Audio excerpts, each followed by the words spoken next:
จ่ายเงินเลยมันรวมทั้งหมดพอดีล้านหกเนาะ4,134,000รุดแล้ววันนี้เอาจิมปลายมันก็เลยเอา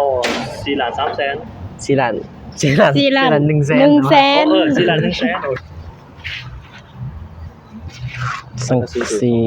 2,200,000บรรพับ24ล็อกประตู20ยังตัวนี้แนวจับหรอโยงจับโอ้20ตะปูกรุ๊ป15กับ150,000พี่น้องกับ1,500,000แผ่นเรียบพอดีล้าน680,000แผ่นเดียวก็ดูถ่ายเลยเลยโอเคก็มาขอบใจขอบใจกันพี่น้องเอ้ยเป็นเวลาค่ำมืดอ่ะแล้วลูกก็จะขอบใจทางผู้ใหญ่ใจบุญทุกๆท่านเด้อที่ช่วยซื้อเครื่องให้ลูกก็จะขออวยพรให้ผู้ใหญ่ใจบุญทุกๆท่านจงอยู่ดีมีแรงสุขภาพแข็งแรงปรารถนาสิ่งใดก็ขอให้ได้สิ่งนั้นขอให้ลาภขอให้ลื่นขอให้ร่ำขอให้รวยขอให้เฮงๆปังๆทางด้านการเงินการงานเด้อพอผู้ใหญ่ใจบุญทุกๆท่านให้ลูกมาเท่าใดก็ขอให้เพิ่นได้กลับคืน100 เท่าพันเท่าเด้อสาธุ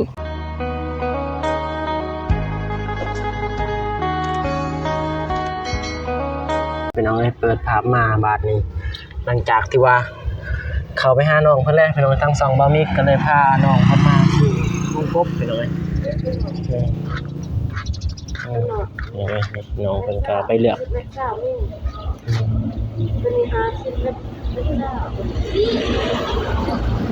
ฮะคู่เท่าไหร่บัดตัวนี้ราคาเดียวแหละราคาเดียวลดบ่ได้บ่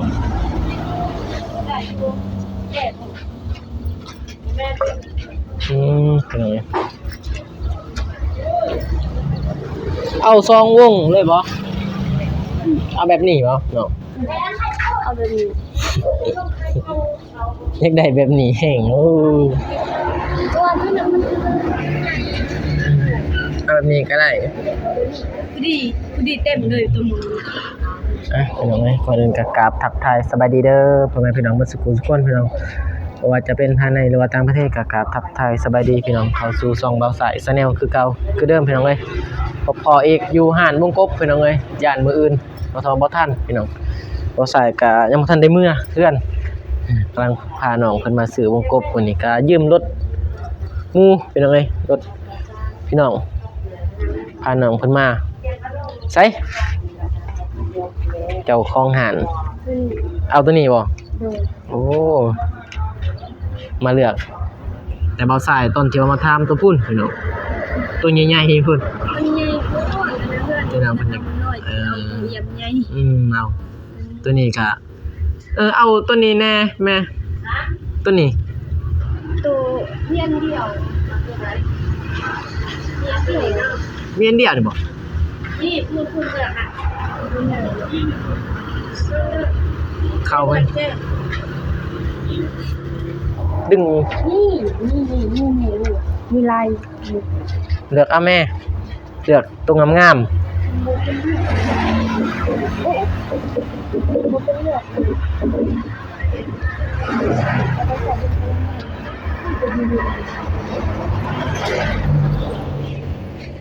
เอาออกเลยหรือจะได้งามกะ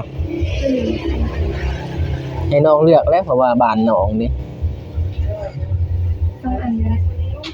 2 อันนี่ย่อขึ้นนี่น้องไปมาจับกล่องมาสิย่อกับอันนี้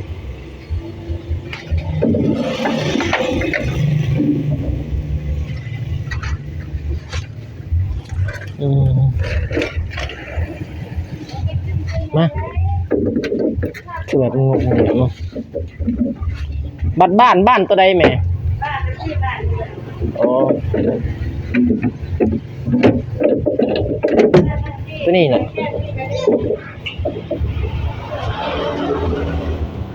ขึ้นนี่บ่เอาตัวนี้บ่ตัวนี้ก็เอาตัวนอกอยู่นอกได้แล้ว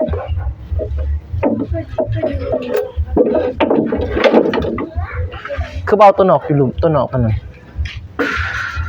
โอ้ยเป็นบ่ออกทางนี้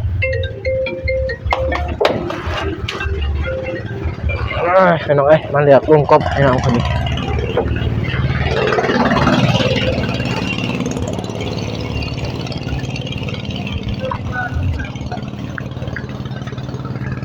แกลูกสาวอ่ะ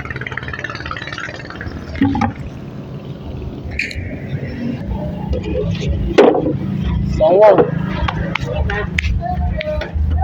ฉันเอาเป็นแม่แค่น มีแค่น แม่แค่นราคากันรุดกันแม่แดงเดินกันนอน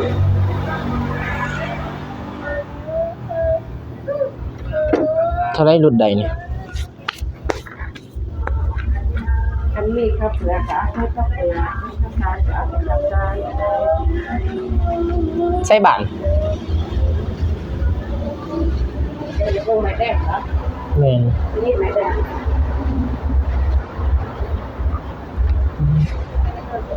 แม่แดง ตัวนี้ไม้แดง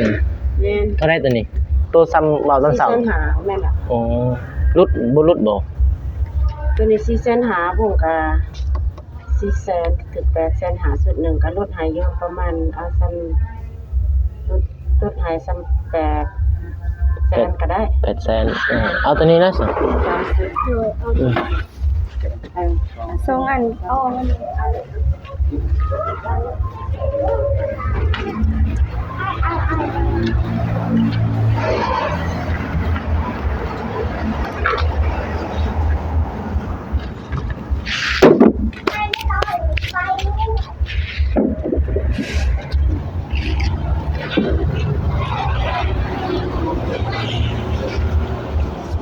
จ่ายเงินเลยบัดนี้รวมทั้งหมดพอดีล้านหกเนาะ เรียน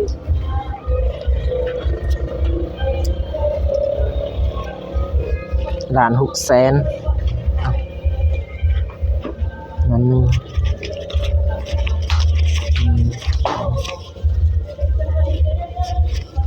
หกขอบใจเด้อ ขอบใจให้กันนะ ไปเนาะพอดีล้านหกรุดเพิ่นได้ล้านหกทวิตล้านเจ็ด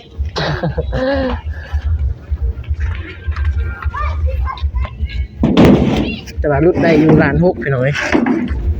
ทวิตก็บ่ทันได้ซื้อบ่เป็น4รุดต้องพอเพิ่นให้กะล้านเจ็ดพี่น้องพอดีแหละไปซื้อได้อยู่ได้กินแน่เลือกก็ดีพี่น้อง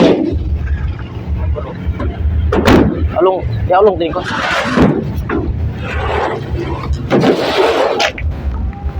เดี๋ยววงกบก่อน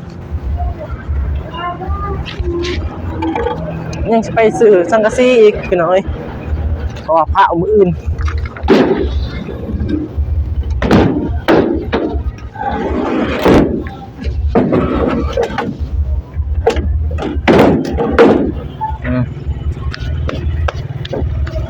บางทีสีไทยแบบนี้เดี๋ยวไปแป้งบนสังกะสีบ่โอเคหรือบ่จักนาทีละไปพี่น้องเดี๋ยวไปพอกันพุ่นอยู่ว่าห่างสังกะสีแล้วก็แผ่นเรียบพี่น้องเอ้ยไปอย่ามันคำพี่น้องฮอดห่านที่ว่าสังกะสีหรือว่าไปน้องถามราคาเพิ่นก่อนพาน้องเพิ่นมาเลยพี่น้องเอ้ยมาหูราคานำกันหรือว่าสบายดีเด้ออันนั้นอยากสังกะสีมีบ่ ทาง สัง คุณ กะสีแล้วก็แผ่นยังวะ แผ่นเรียบ แผ่นเรียบ แค่เดียว มีบ่ แค่เดียวครับ ไปเบิ่งแผ่นเรียบก่อน ไปเบิ่งแผ่นเรียบก่อนโอ้มันมีแผ่นยิบซ้ำยังอยู่นี่ก็มีวงกบบ้านเนาะ แม่ โอ้บ่ได้ เล่นแค่เดียว แผ่นเรียบแผ่นเท่าไหร่นี่ บอสตัวนี้8ถึง5,000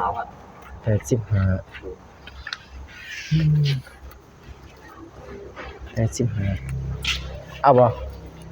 เอา เอาเศร้าเลยบ่ยันพอ บ่รุดบ่สิเอาสาวแผ่น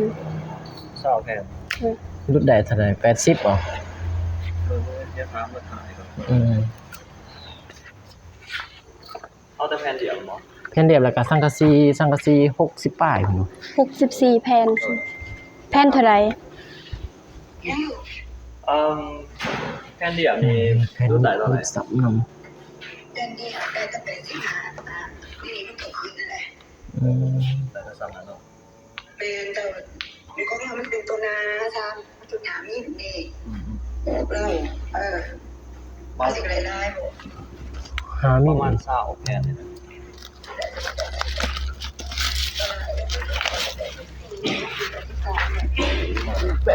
84ก็ได้เอาเลย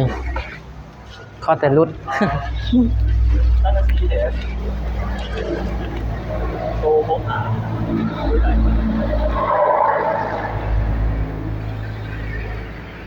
นั่นก็ที่มี3ราคาเลยมี3หา6หาอะไรกับ9หา อืม แล้วแต่มาแต่ ตัว35ก็ได้บ่น้อง ได้ ตัว35ไปเอารถมานี่เลยบ่ ช่วยเอาไว้มาเลย บ่บ่สังกะสี 32อยู่หัน32แต่ว่าอยู่นี่3อยู่นี่สังกะสีก็35เลยบ่บ่รุด นั่นก็สีต้องทำมันเป็นตรง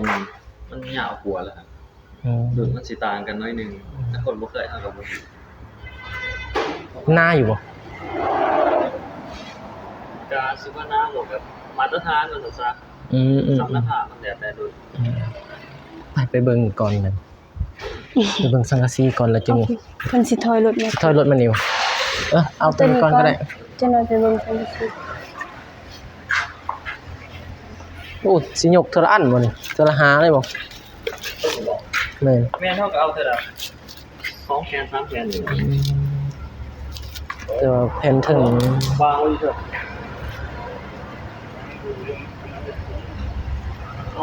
นี่บ่แผ่นเย็บซ้ำ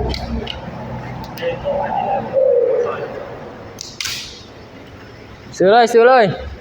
ซื้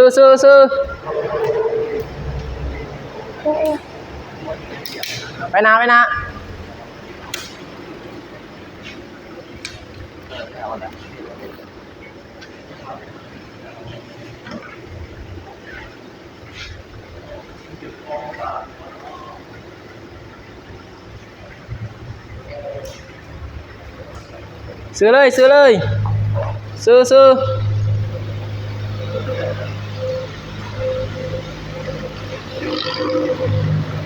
เรื่องนี้ก็มี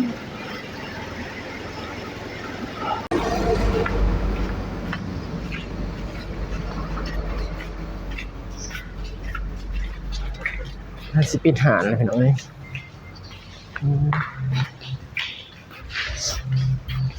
นี่แผ่นยัง แม่เซลล่า เป็นซิลล่านี่ตัวนี้เอา35 นี่ตัวนี้ก็ขาแล้วแต่คุณภาพ อืม ซ้ำกับราคาไหนวะพอถูกต้อง โอเคอยู่บ่แต่ว่าเอาโมเก่า10เก่าเลยบ่เก่า10เลย วัดตัวนี้บอกตัวนี้ราคานะซื้อเลย กาฮาม ตัวนี้เลย ตัวนี้เนาะ เอาเท่าไหร่64บ่หรือว่า 64 65บ่ จังทีไร64แผ่น เอา64นั่น 64แผ่น รุดเท่าไหร่ใดต้องไล่ร่วมแล้วก็รุด450หรือว่าแสนนึง โดยโอเคแต่ว่าตัวได้รุ่นไหนสีตัวไหน นั่นคันว่ารุดเป็นแผ่นมันก็ แม่มันกัน มันมีแต่ว่า64แล้วก็ไล่ร่วมมันถึงเท่าไหร่ก็รุดให้โดย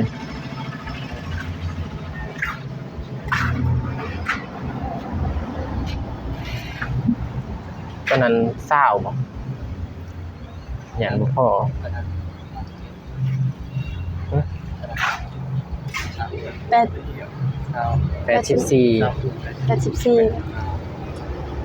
มันรุด84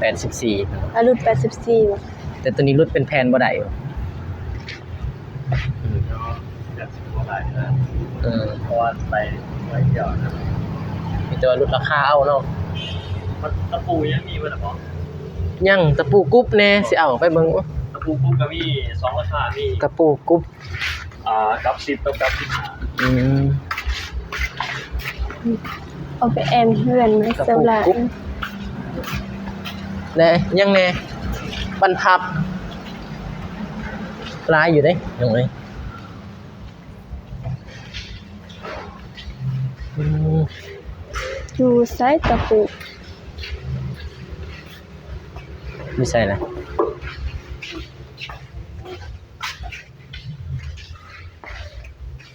บรรพับแนวล็อกตรงเอี่ยม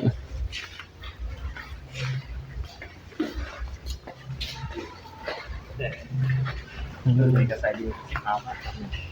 กับ1.15 กาเกียง ว่าเอาตัว10บ่ตัว15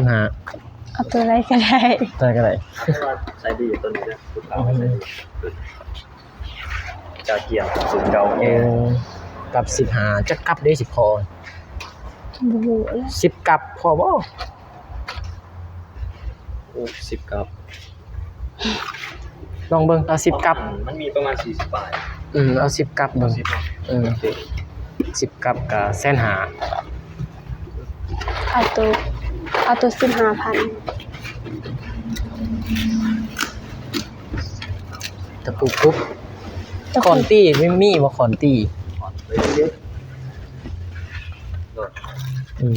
ซื้อเลยคอนตี้ยันบ่พอกัน นั่งอีก เครื่องเฮือน เอาอันหนึง อืม ถ้าบ่พอก็ไปหายืม พี่น้อง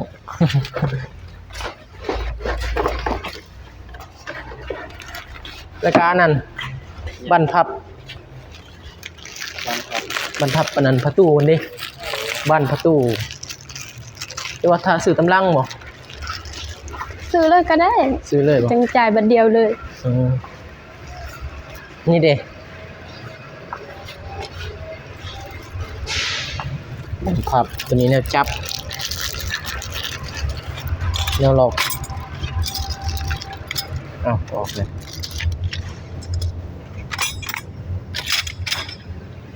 อันนี้ แบบนี้บ่มากไปไหนมีได้แบบนี้บ่ แบบนี้บ่ มีเท่าไหร่กัน มีแบบนี้ก็ได้ล็อกประตู 2 อัน 2 อันใช่บรรพับมันดิบรรพับประตู อยู่ไหนอ่ะ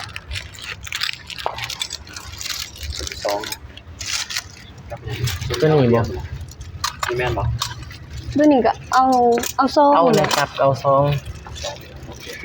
นี่ได้บรรทับมันโอ้มัน เจ้าหน้าที่ มันเป็นกับเนาะตัวนี้คล้ายเป็นอันอยู่บ่ แม่นคล้ายเป็นอันคล้าย เป็นแม่นใจดีตัวนี้ ตัวนั้นบ่ใส่ดี แบบนี้บ่ นี่แบบนี้บ่ แบบนั้นก็ได้ นี่แบบนี้บ่สีขาว ตัวนี้ก็งามครับ ตัวนี้อัน 6,000 ราคาเดียวกัน ค่าเดียวกันตัวได้งามสีนี้งามเนาะ มันเหมาะกับสี มันเข้ากับสีใหม่หนู เอาสีนั้น3 อันบ่2 อันก็อยู่นะ3 อันเลย พอดี 2จักอัน พอดี จักอันสิใส่3บ่ บานหนึ่ง บัดหนึ่ง3บ่หรือ2ใส่ซองก็ บ้าน ได้ หนึ่งช่องสี เอา4 อัน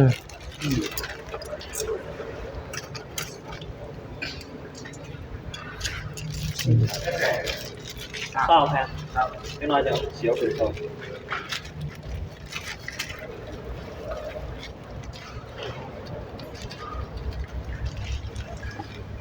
โอเคหมดแล้ววันนี้เลย ครบแล้ว แต่ไปรวมหมดเดียวเลยรุ่นนี้ใส่ประตูมาจับก็ จะ ได้ ไปใส่อยู่ใส่ ใส่ประตู จะบอกเอาอันนั้น คอนตี้เด้ไปให้เราเดี๋ยวเรารวม เราบ่ถึง สิถือไว้เลยอยู่ เอ้าหรือบ่อันนั้นตะปูอันนั้นหั่น ตะปูกรุ๊บเด้ตะปูกรุ๊บ นี่บ่ 10 กับเลย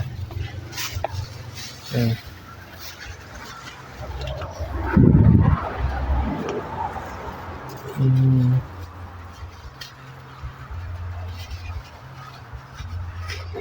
เดี๋ยวเอารถจังอะไรวะเนี่ย โดย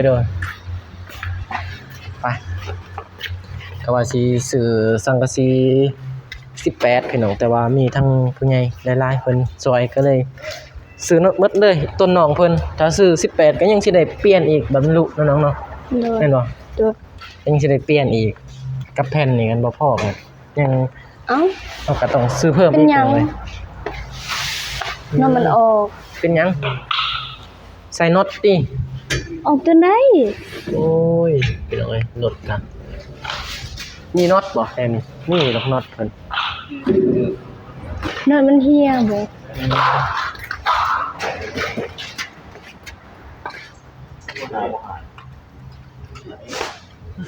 เพื่อนแล้วเนี่ยเขาไม่ก่อนให้จับอยู่เ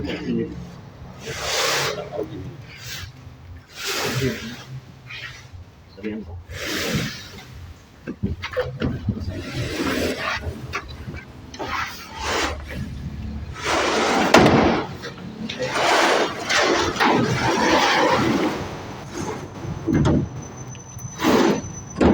มันยาวเท่าใด2.40 เมตรบ่อืม ต้องไป 2.4 เมตร2.4 เมตร ไม่ตายรู้ก่อนแล้วรู้ไปเพื่อนก่อน เคินอยู่ จอด บ่เห็นดอกแต่สิเห็นอยู่บ่ส่องบ่ดังซื่อ มันจะมาไหนกำลังเรียนบอก กำลังเฮ็ดบ่ดังบ้านกระปื้อ อยู่กับเพื่อนเขา แม่น เป็นเกี่ยวยังสอนจ้ะ นี่แหละสวยเรือ โอ้เสือ แม่นนี่ก็สวยเรือเฮือนเพิ่นเฮือนน้องเพิ่นเพราะว่า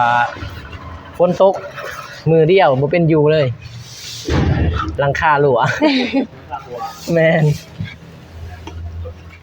เอาสังกะสีต่อเป็นหน่อยว่าสิซื้อ18แต่ว่ามันก็บ่งามเป็นหน่อยก็ดื่มก็บัดมันหัวมันยังก็มันยากเป็นหน่อยพอมันก็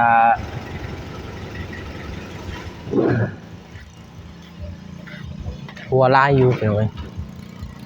18แผ่นสิใส่จังเด้อบัดนี้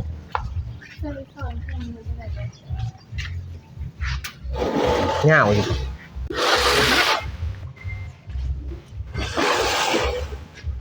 ยาวอยู่บ่ ยาว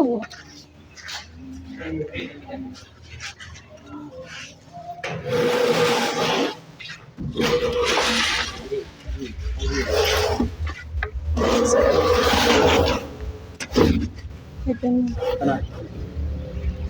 ไปเมื่อไหร่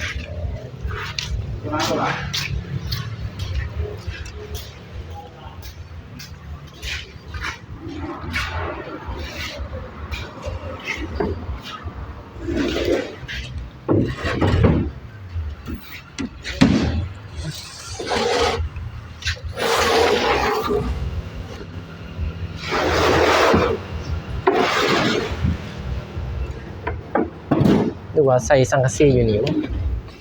เอาให้จังซีมันง่อยอยู่เทิงนี่ได้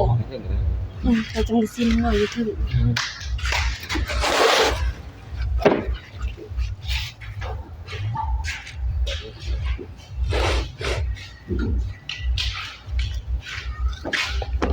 60แผ่นไปหน่อย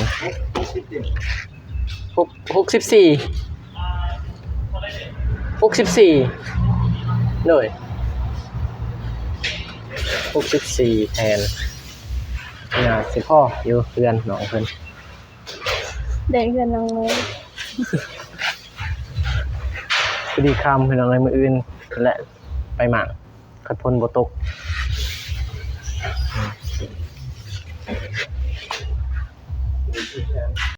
เดี๋ยว โอเคครบ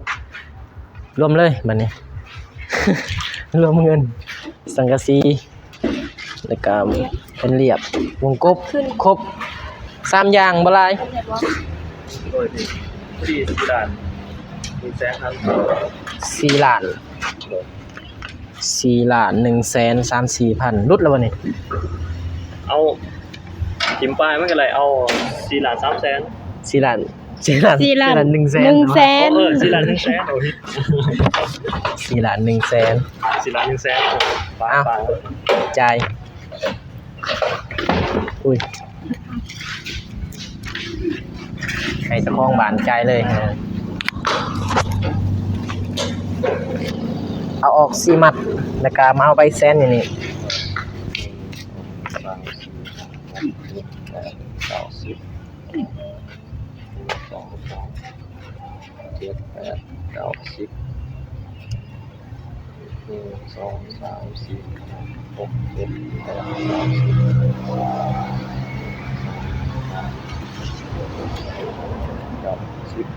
ใช่แล้วใบบิน 4 ล้าน 1 แสนเนาะ สังกะสีถึกเท่าใดใส่เบิ่งสังกะสี2 ล้าน2 แสน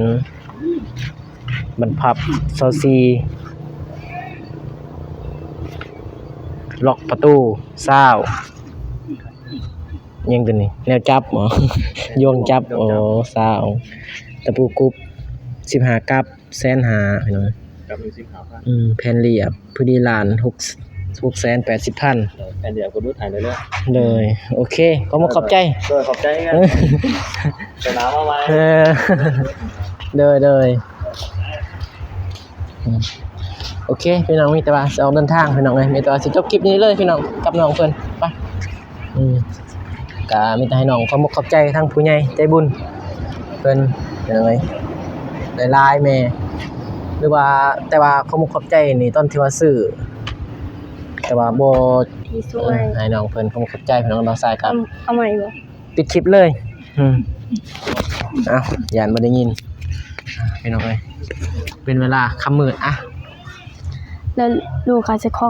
อบใจทางผู้ใหญ่ใจบุญทุกๆท่านเด้อที่ช่วยซื้อเครื่องให้ลูกก็จะขออวยพรให้ผู้ใหญ่ใจบุญทุกๆท่านจงอยู่ดีมีแรงสุขภาพแข็งแรงปรารถนาสิ่งใดก็ขอให้ได้สิ่งนั้นขอให้ร่ำขอให้ลื่นขอให้ร่ำขอให้รวยขอให้เฮงๆปังๆทางด้านการเงินการงานเด้อพอผู้ใหญ่ใจบุญทุกๆท่านให้ลูกมาเท่าใดก็ขอให้เพิ่นได้กลับคืน100 เท่าพันเท่าเด้อ สาธุพี่น้องโอเคมีแต่พบพอกันในคลิปหน้าหรือว่ามื้ออื่นให้น้องบอกพี่น้องเลยเด้อ โดย มื้ออื่นพี่น้องเอ้ยสิมากหรือว่ามุ่งใหม่พี่น้องเอ้ยไปพี่น้องมีแต่พบพอกันมื้ออื่นคลิปต่อไปพี่น้องมาเฮือนน้องบุษบาคลิปนี้เบาใส่กาสิขอตัวลาไปก่อนเด้อพี่น้องพบกันใหม่คลิปหน้าเด้อคลิปนี้ขอกล่าวคำว่าสบายดีพี่น้องบ๊ายบาย บ๊ายบาย